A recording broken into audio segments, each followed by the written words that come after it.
Hello, my fellow denizens of the internet. My name is Walter Olliver Lfen, and today I have a short piece of fiction for you titled The Gap, written again by Samuel J. Rickert. Have you ever felt like you were just a bit too small for your body? That you had suddenly shrunk, but your body had stayed the same size? It's almost like wearing a suit that was tailored for someone else, but much more uncomfortable. The long sleeves and dragging pant legs making every movement awkward and slow. And the worst part is the gap that you feel whenever you touch anything. There's this gap between you and your skin. All contact is second-hand, and you have no idea how long it's going to last. It could be for just an hour, or it could be a week.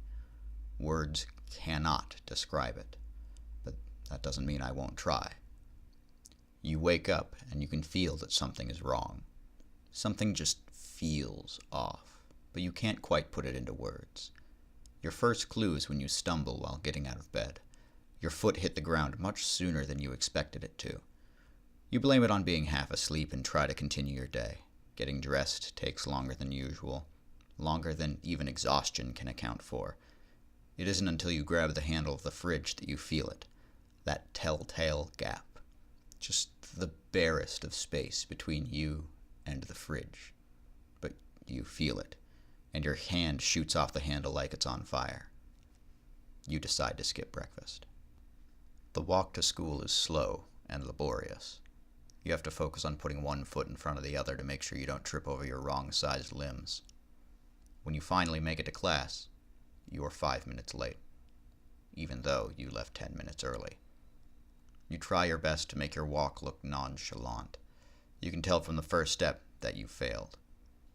Everyone is staring at you. You can feel their eyes. Thankfully, the teacher is polite enough to keep teaching so that the class turns their attention to them instead.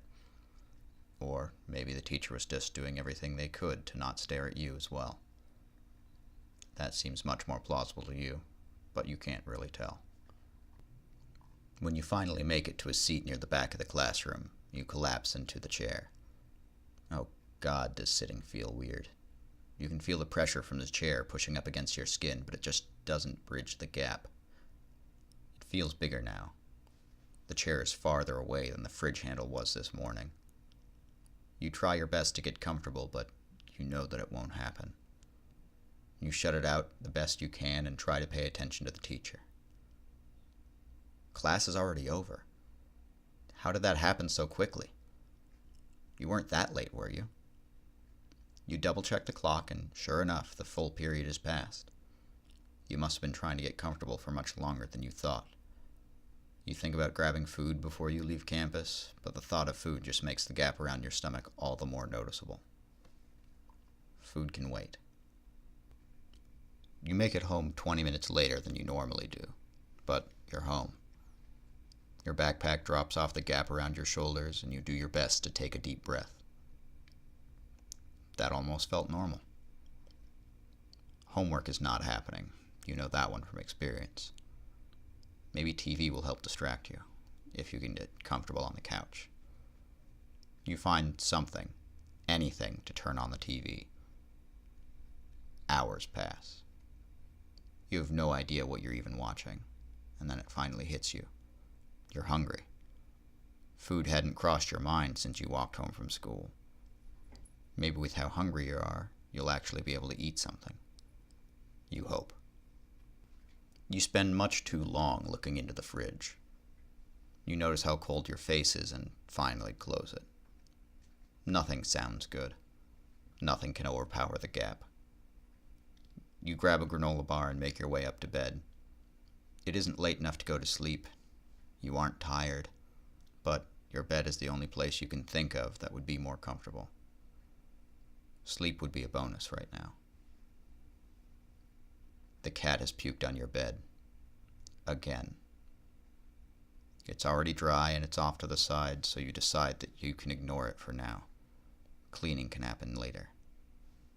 A lot can happen later. You find a spot that isn't exactly comfortable, but it's less uncomfortable than anything else. You close your eyes, and you hope that you can get to sleep soon. This has never affected you after you were asleep. Tomorrow has to be better. Tomorrow will be better. You wish you could believe yourself when you said that. That was The Gap by Samuel J. Rickert.